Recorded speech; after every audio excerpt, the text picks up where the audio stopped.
Olá pessoal, hoje eu gostaria de fazer um cálculo de potência na carga com chave ideal.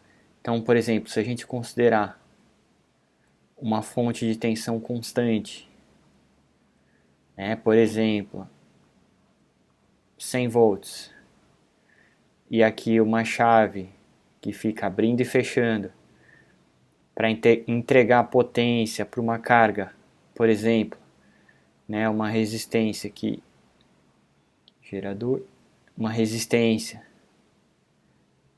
de 10 ohms, né? Essa aqui é a nossa chave. A gente gostaria de saber qual seria a potência dissipada na carga, certo? Então, quais são as etapas? Primeiro, a gente tem que ver como atua essa chave. Então, se a gente considerar que a chave está, por exemplo, aqui fechada, no intervalo de tempo, aberta, fechada, aberta, e esse aqui é o período. Aqui, para a gente vai importar o intervalo de tempo e o intervalo de tempo que a chave está fechada. E quem que seria, Aqui no eixo Y a gente teria, por exemplo, a tensão na resistência em função do tempo.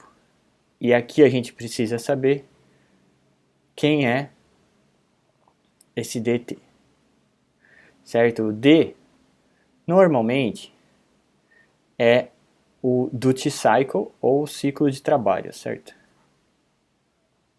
Que importa pra gente.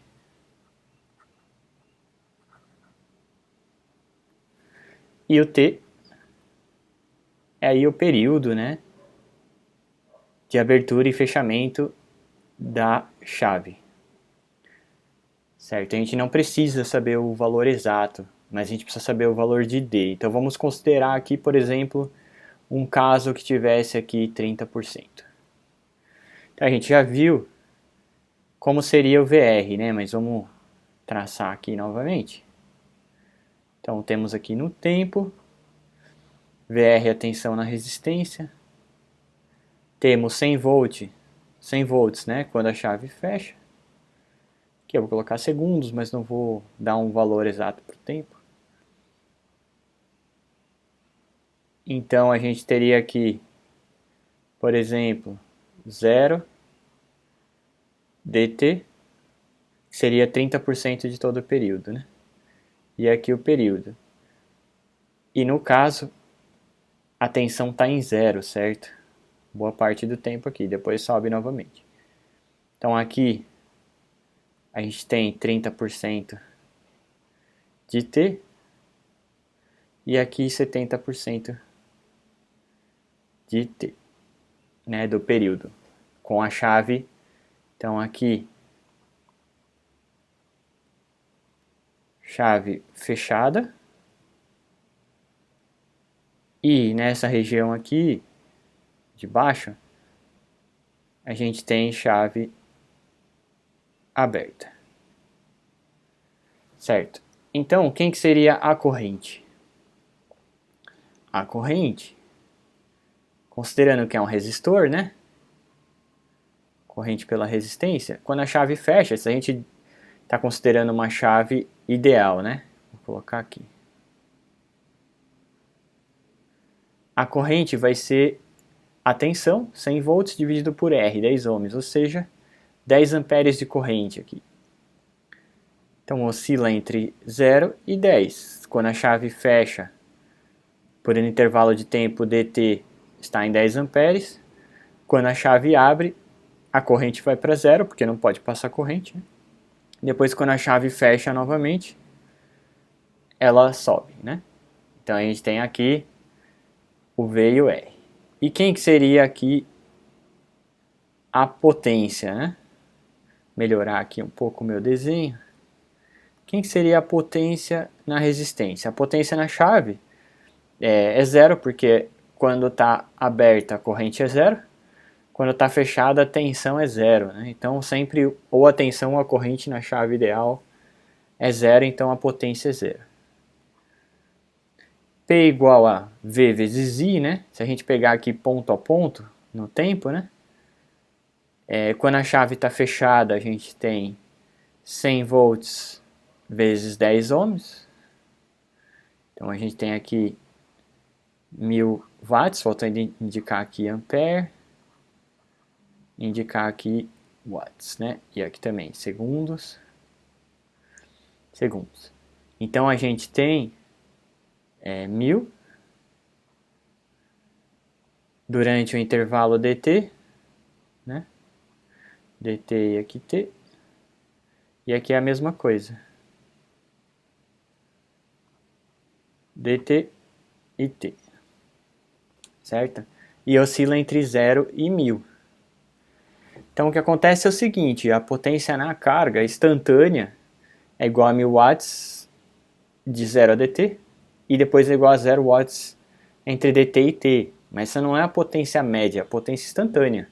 A potência média em dt, sim, seria igual a 1000 watts, porque ela não varia, então a potência média vai ser igual à potência instantânea nesse caso, mas neste ciclo, considerando que parte do tempo está em 1000 e parte está em 0, a potência instantânea não é simplesmente 1000, certo? A potência instantânea não, a potência média, desculpa.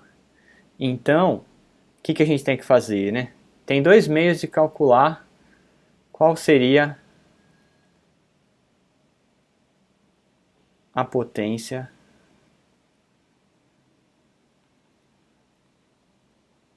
média na carga.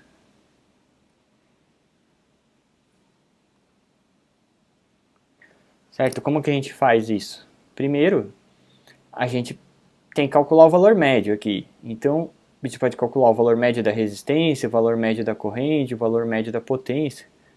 Como a gente quer a potência, a gente pode calcular direto da potência, mas assim, a lógica é a mesma para qualquer um dos casos. A gente pode aplicar para tensão, para corrente, para potência. A gente pode executar o mesmo procedimento. Certo, então, tem dois meios. Um, por exemplo, ir pela seguinte equação, né? A potência vai ser igual a energia pelo tempo, né? Então, a gente tem aqui o gráfico de potência no tempo, né? Então, a gente pode fazer simplesmente aqui a área dessa curva.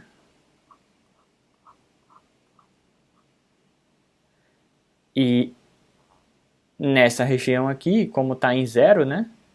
Então, a área obviamente é zero. Então, a gente só pega a área aqui. Então, é base vezes altura vai ser igual a dt vezes 1000 dividido por t, né? Então, eu corto t, fica d vezes 1000, o d no caso eu considerei 30%, então 300 watts. Esse é um modo de fazer, certo? Então eu já sei que a potência média aqui vai ser igual à energia gasta no período vezes dt. E essa energia é essa área, certo? Aqui onde a potência não é zero. Se fosse diferente de zero aqui, eu teria que calcular a área aqui também, nesse intervalo. Certo? Então a gente obteve já o valor que a gente queria, né?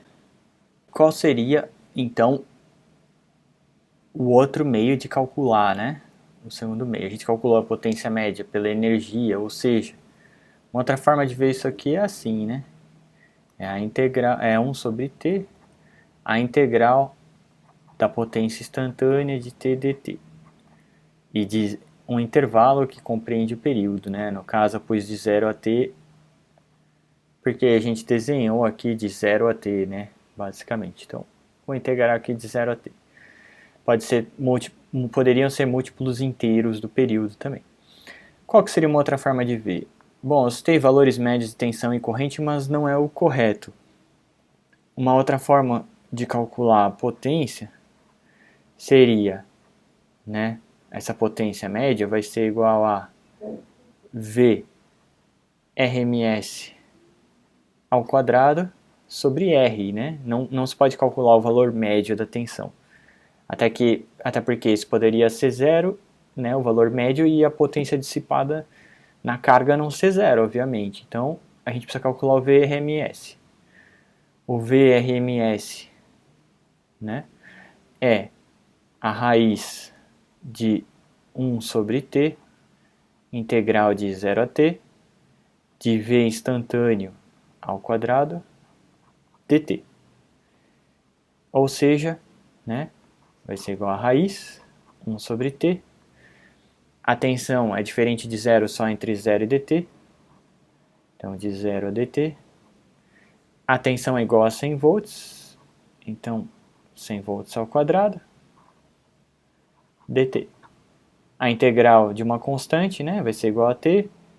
E aí, então, temos a constante vezes t, né? E aí temos de 0 a dt o intervalo, que nos fornece, né, a raiz de 1 sobre t, 100 ao quadrado, dt. O t corta, o quadrado some com a raiz, então fica d, raiz de d, vezes 100, fora da raiz. Então esse aqui, e aqui a gente tem, né, o d igual a 0,3, a gente poderia calcular qual que é essa tensão RMS. Bom, o P médio é VRMS ao quadrado sobre R, né? O VRMS, então, vai ser igual a esse valor ao quadrado, aqui, vai ser igual a D, vezes 100 ao quadrado, dividido por R. Né? O D é igual a 0,3, 100 ao quadrado igual a 10.000, dividido por R, que é 10. Fazendo o cálculo, a gente chega em 300 watts. Então a gente viu dois modos de calcular a potência média, seja pela integral da curva da potência, né, o valor médio da potência instantânea, ou calculando a tensão RMS. Poderíamos ter feito também por R e RMS ao quadrado, também. Mas a gente fez pela tensão, o que não está errado, certo? E a gente chega no mesmo valor aqui de potência. Era só isso então, obrigado e até um próximo vídeo.